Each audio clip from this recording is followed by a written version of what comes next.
Hello viewers, welcome to the Dateline Northeast, a program that gives an overview of the developments in India's Northeast region. I'm your host Chandrakala and the highlights of today's program are: Election fever grips Mizoram.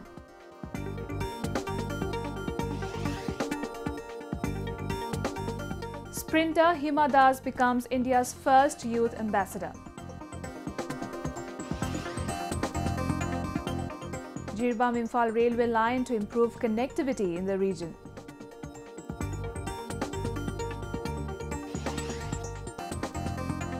And 55th Nagas meet observed to revive the glorious past, strives for unity. Mizoram is all geared up for the assembly elections on November 28th. There are many political parties who are in fray. They have intensified the campaigning to earn people's faith as the people's mood is to vote for the development and peace in the state. Let's have a look. Mizoram, a highly literate and Christian majority state, is gearing up for a vote. Political leaders from various parties are making all attempts to woo voters as the state will go for polls on November 28 for 40 assembly seats. No party has returned to power here for a third consecutive term. Congress, led by Chief Minister Lal Thanhawla, has been ruling the state for the last 10 years. The residents say the vote will go to candidates who assure economic and social development in the state. All the Mizo people want the new government, and especially the youth expect the new government to focus corruption, because in Mizoram one of our problem is corruption. Union Home Minister Rajnath Singh in his campaign assured for better road connectivity and highlighted development plans of the centre in the Northeast region.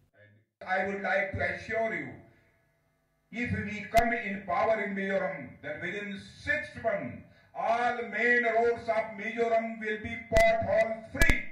Our Prime Minister has taken a decision that we will create a revolution regarding the connectivity in the Northeast, whether that may be the railway connectivity or that may be the air connectivity.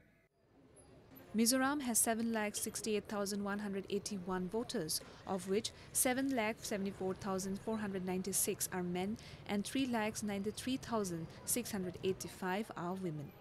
The Election Commission of India has decided to hold polling for 11,232 Bru refugees residing in Tripura at the interstate border village of Kanmun in Mamit district of Mizoram. Kanmun is an interstate border village between Mizoram and Tripura.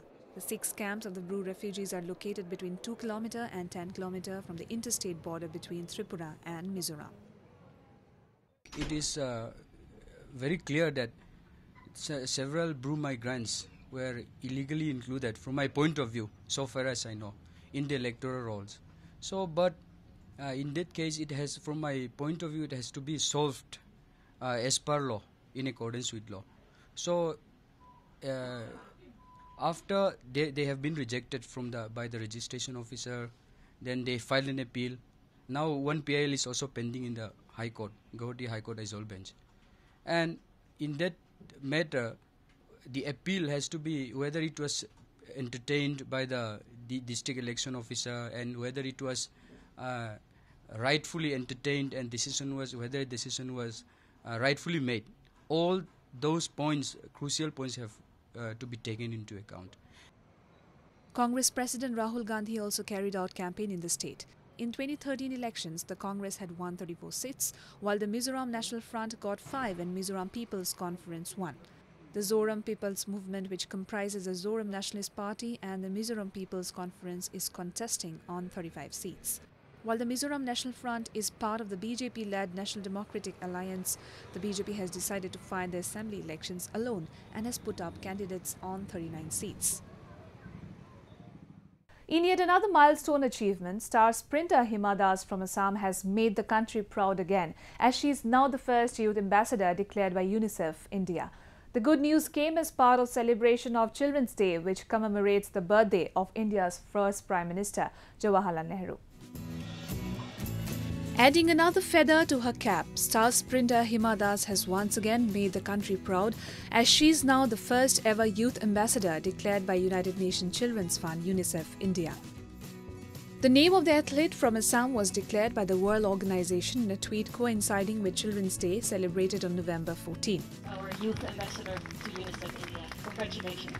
Asian Games gold medalist Das will now amplify the voices of children and young active participants in decision making and will also work in creating awareness about their rights and needs. Often termed as a Thing Express of Assam, Das is all set to work with the same team spirit with UNICEF and work vigorously towards the welfare of children. अभी हम लोगों को देख के बहुत लोग inspire हो गए, तो इसलिए सब कुछ हो सकते हैं क्योंकि यूनिसेफ के साथ क्रिकेट का भगवान सचिन तेंदुलकर जी भी है और बहुत सेलिब्रिटी है, तो सब लोग मिलके अभी जो काम कर रहे हैं ऑब्वियसली हो सकते हैं कुछ. After her year full of success, Das caught everyone's eye through her incredible work as an athlete. The sports sensation is now being identified by the National Anti-Doping Authority to be a part of its registered testing pool. Das, however, says that NADA has taken a great step as it will groom athletes in a better way. Hailing from the Nagaon district of Assam, Das clinched gold in women's 400-meter relay race at the Asian Games 2018. She also won silver in women's 400-meter race. She was also inducted as a Grade A officer with the Indian Oil Corporation and was among 20 sportspersons recommended for the Arjuna Award. Hima Das is all set to encourage and support children to achieve their dreams and at the same time work on improving her own skills. Mainly target है मेरा practice and games, so UNICEF का team बनेगी, ये team लोग जो decide लेगा तो हम लोग भी वहाँ पे शामिल होकर कैसे लोगों को कुछ भी बात समझने के लिए कोशिश करेंगे हम लोग टीम बन के. ऐसे अभी ट्रेनिंग चल रहा है, तो ट्रेनिंग के थ्रू अभी कैसे हम लोग अच्छा ट्रेनिंग करके टाइम को कम कर सकते, एम तो वही है. मेरा 50.79 है, कल कैसे 50.78 करेंगे, वही टारगेट है.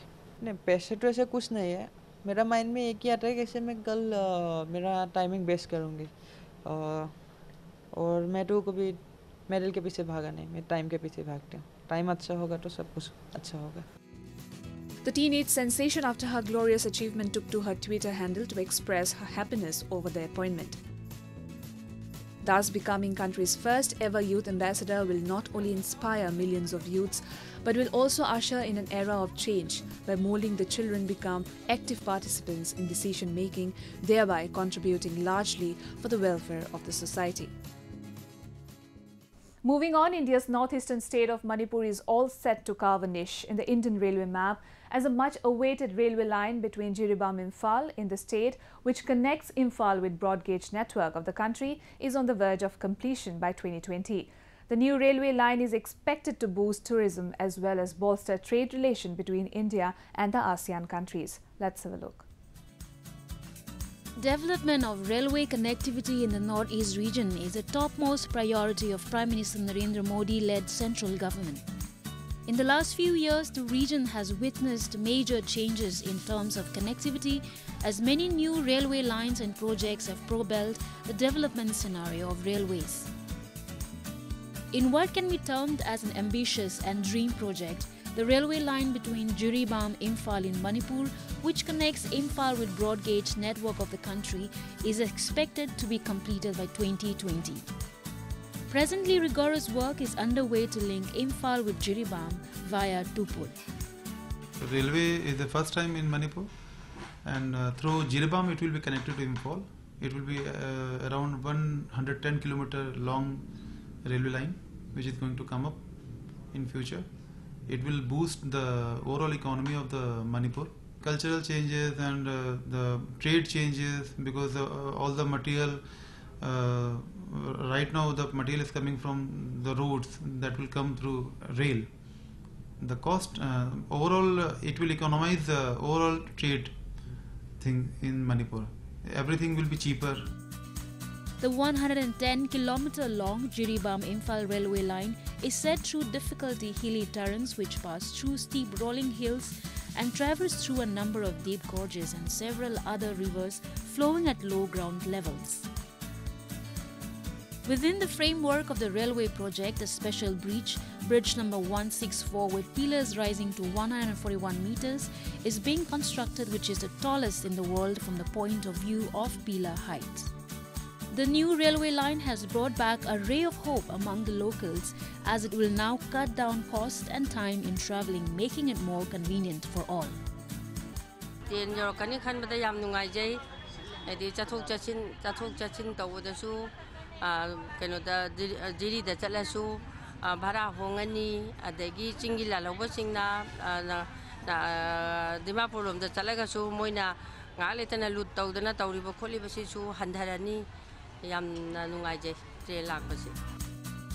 The railway line passes through several tunnels and will also have a number of bridges owing to hilly terrain it has to cover to reach the Imphal Valley.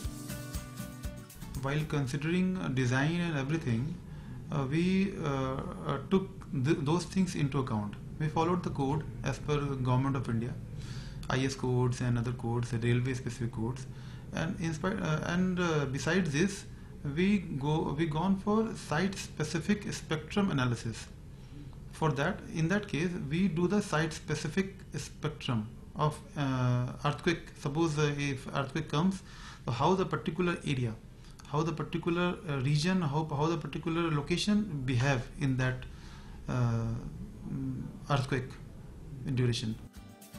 The project was adopted in 2008 and was declared as national project with a cost of Rs 13,809 crore, and the completion of the railway line is expected to boost tourism as well as shore up trade relation between India and the ASEAN countries.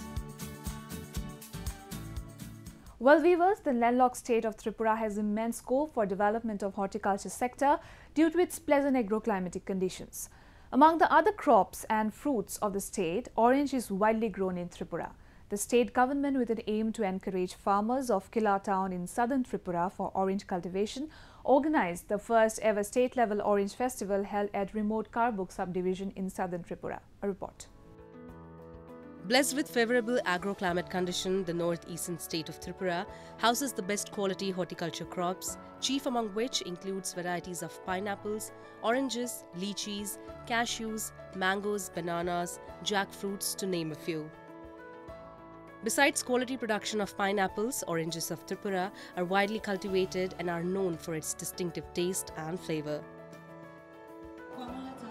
However, in an endeavour to boost the market value of orange cultivation and to improve the economic condition of the state farmers, the state government recently organised the first state-level orange festival at remote Karbuk division in southern Tripura. Chief Minister Biplab Kumar Deb, along with Agriculture and Tourism Minister Pranajit Singha Roy and a few other high officials and dignitaries took part in the orange festival. Due to its juicy taste and unique flavour, the Chief Minister also asserted that the Government of India back in 1980 had declared the oranges of Tripura as one of the best quality but was not promoted. Every year new plantations are being done, area is expanded, and we are hopeful that in near future this area will be increased substantially and production as per the productivity of 4 to 5 metric ton. The growers could achieve in the near future. From the department, we are providing some assistance for maintenance, rejuvenation of gardens. And we are also trying to form farmers producers organizations so that the marketing becomes easy for them. So this is what now the department is planning. During the festival, large numbers of orange cultivators were seen putting up stalls of fresh and juicy oranges. It is worth noting that at present, Tripura has produced about 650 metric ton orange during 2016-17, and for the next year, the target has been set almost to double. The government will provide financial assistance of Rs 15,000 per hectare for orange growers in the state. As many as 362 tribal families of 7 ADC villages under Kila have been cultivating orange. কমলা বিক্রি 30 টাকা 40 টাকা 50 টাকা আলি আগে কমলাই করে ওখানে করে আগে তো কৃষি কাজ করে না জুম করে না খেতে কাজ করে আগে After pineapples, the Tripura government is planning to market delicious and juicy orange of the state in outside and utilize orange orchards to boost tourism in the state of Tripura. Meanwhile, the farmers and the visitors both expressed that they were satisfied and happy for the Orange Festival, during which there is direct interaction between the farmers and consumers. পড়াশোনা তো এমনি ম্যাডামই pass করতেছে ওহন বাগান তৈরি করতেছে ওই কমলা বাগান আমরা নিজেরা না আমরা সোসাইটি গ্রুপের আমি বাগান করতেছে ওই তো 10,000 মতো লাগাইছে আমরা বিক্রি তো ভালো হইতেছে আমরা অতটুকু এখন একটু হইছে আর কি Festivals like this play a significant role in not only bringing closer the tribal and non-tribal section of people of Tripura, but can be considered as one step ahead in doubling farmers' income by 2022. Let us now take a look at some of the events that made news in the Northeast recently. Justice Sanjay Karol sworn in as the Chief Justice of Tripura High Court during a ceremony at the old Raj Bhavan complex in Tripura. Governor Kaptan Singh Solanki administered the oath of office and secrecy to new Karol, who was a judge at the Himachal Pradesh High Court. He succeeded Justice Ajay Rastogi, who was elevated to the Supreme Court in October. Recently, Arunachal Pradesh hosted the 5th Northeast Connectivity Summit, which was organized by the Federation of Indian Chambers of Commerce and Industry, FICCI. The two-day summit was attended by representatives and delegations from neighboring countries such as Bhutan and Bangladesh and representatives from the corporate and industry. The theme this year was tourism connectivity. The summit is one of the most important forums for action-oriented deliberations on sub-regional economic integration and connectivity between Northeast India and Southeast Asia. As part of the summit that focused on connectivity, Chief Minister Pema Khandu inaugurated projects for the development of the Northeast Circuit. Fish farmers from different districts of Manipur produced around 90,000 kgs of fish at Fish Farmers Fair Cum Fish Crop Competition 2018, held in connection with Ningol Chakuba Festival. The fair was organized by the Department of Fisheries, DM College Imphal campus. People also saw 200 kgs of fish brought from Tripura. The fish fair was inaugurated by Fisheries Minister N. Kayashi. Around 90 fish stalls were set up during the fair. The fair saw a variety of production of indigenous fish including pengba, khabak, naktong. For the first time in Northeast region, fresh vegetables sourced from various districts of Assam was directly exported to Dubai and UAE markets with fresh consignment sent from Guwahati Airport air cargo. A total of 810 kgs of vegetables including green seam, black seam, cucumber, turnip, brinjal, lemon etc. were sent through Air India flight AI-892. Festivals of Manipur showcase the cultural, social and religious aspirations of the communities living in the state. Among the festivals in Manipur, Ningol Chakhauba is one such festival which is celebrated by inviting married daughters to the parental house for a grand feast. To strengthen the bond of family relations for the married sisters, the grand feast was celebrated in Manipur as well as in the national capital. We bring your report. Manipur has many festivals which showcase the rich culture and social values of the people. Among many such festivals, Ningol Chakhauba, a feast meant for married daughters, is one of the most important celebrations for the Meiteis in Manipur. To show love and affection to the married daughters, Ching Tam Ningol Chakhauba Grand Feast was recently celebrated in the state, jointly organized by Minority Socio-Cultural Organization Manipur and United People's Front Manipur. Ningol means married daughter and Chakhauba means an invitation for a lunch at the parental home. On the occasion of the festival, married women visit their parents' home in traditional attire with their children. Varieties of cuisines like fish, rumba, chicken and other varieties of Manipuri dishes were served in the feast. After the grand feast, the parents and brothers present nominal gifts to their daughters and sisters, who in turn bless them all for happiness and prosperity in the days to come. Whereas in New Delhi, to mark the festival, the Grand Feast was celebrated under the theme to strengthen the emotional integration held in the premises of Major Dhyan Chand National Stadium. The function was graced by Thokcho Mania MP Lok Sabha and Meenakshi Lekhi MP and many other dignitaries. Women folks constantly, I mean, whichever way the modern or the ancient or the medieval India, we know how important women are to the culture and social value system, moral ethics, and keeping the families together. Although the festival bears a significant impact on the society for married sisters, in general it is a celebration of women's importance in society.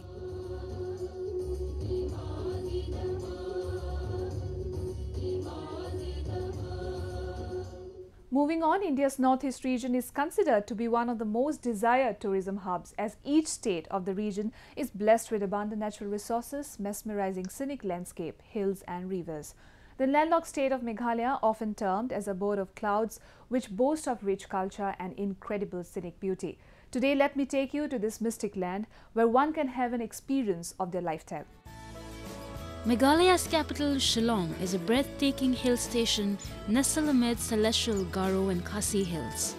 With mystic landscape, sparkling waterfalls, manicured gardens, azure lakes and distinct culture, this alluring hill town beckons you to witness the natural charm of northeast India.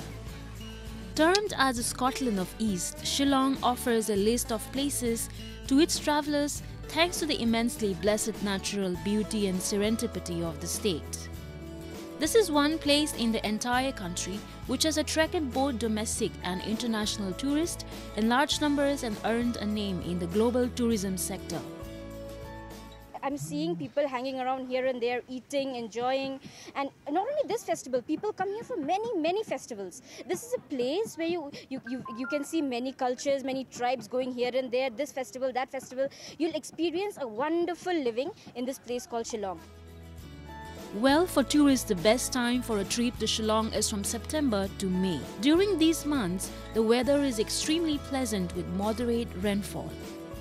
Shillong looks beautiful and invigorating during the monsoon season, June to August, but torrential rains may disrupt travel plans. The best places to visit in Shillong are the famous Elephant Falls, the most spectacular waterfalls of the city, the Shillong Peak, which gives a stunning view of picturesque landscapes, hills and valleys. Built in white marble along with Mother Mary statue, Mary Help for Christian Cathedral is certainly the best tourist place in Shillong and attracts tourists from across the globe. Meghalaya में वहाँ के जो church है वो घूमे, गोल्फलिंग बोल के golf course है वहाँ घूमे, एक हाइड्री पार्क है वो घूमे, इसके Shillong peak lake, Almost covered every part. सब कुछ कवर कर लिए, बहुत सुंदर जगह है. On the other hand, the International Cherry Blossom Festival in Shillong is all about nature and its magic. It lures thousands of people to fly to a land that is 7 seas away. It is indeed a visual treat for the tourist. You can invite more foreign establishments like other embassies, because this time for this festival only Japan is supporting, cooperating for the promotion of this festival, and the government of Meghalaya can also invite other foreign embassies so that they can attract more people, tourists. Another factor that adds flavor to the tourism aspect of the region is the famous Police Bazaar, which lures shopaholics who throng from every nook and corner of the world to shop good quality outfits and leather stuff. Police Bazaar is one-stop market for every kind of tourist visiting Shillong. It offers several kinds of opportunities for shopping and entertainment. In an endeavour to celebrate, promote and preserve its rich culture and to accord a warm welcome to the freshers in the national capital, Naga Student Union recently organised a Freshers Come Social Meet in the capital, the 55th Nagas Meet, under the theme reminiscing the glorious past, celebrating the present and hope for the future. We bring a report. The national capital houses premier educational institutions of the country and are a blessing to many people from across the country. Likewise, every year, youths from the Northeast region come to the national capital to pursue their studies with an aim to achieve something significant in their career. The region's youths, although home away from home, leave no stone unturned to preserve and promote their culture, identity and social values. However, in an endeavour to create a congenial atmosphere for the newcomers in the capital and to promote the distinct and rich cultures, Nagas Student Union organised their 55th Nagas Meet under the theme Reminiscing the Glorious Past, celebrating the present and hope for the future in New Delhi. This is where there is participation of all the children, irrespective of any tribe, class, clan, anything. So I think this type of friendship will go a long way in uniting all the children to the future as well. In the event, more than 23 tribes of the region, including Kabuis, Tangkhul, Lamkang, to name few, showcase their traditional attire. Folk fusion, fashion parade, dance and other performances also enthrall the audience. This is my first time in Delhi, and today I'm attending the Naga Student Union Delhi out here. It's very exciting to see a lot of people from our Naga peoples, and the Naga Student Union in Delhi, they're organized very well, and whatever they prepare for everything is brilliant, I can say, because I really enjoy to attend this kind of occasions. Gathering like this is incomplete without music for the youths of the Northeast region. However, to make it livelier, various artists like Cry of Soul, Red Light Passengers and others enthrall the audience with their splendid live performances. I'm super excited to be here, as every Nagas has come together in one platform as a family to celebrate these good events, sharing the culture, music together. Since its inception, the Naga Student Union aimed to preserve the legacy of culture and ethnicity of the region, especially of the Nagas. The union over the years had been instrumental in building and strengthening the interests of the Northeast community in Delhi. Well, viewers, with that we have come to the end of this episode of Roving Report. Do connect with us through our Facebook page and follow us on Twitter at AnyIndia_ANI. You can also subscribe to our YouTube channel to get latest news updates from the Northeast. I'm your host Chandrakala, signing off. Goodbye and take care.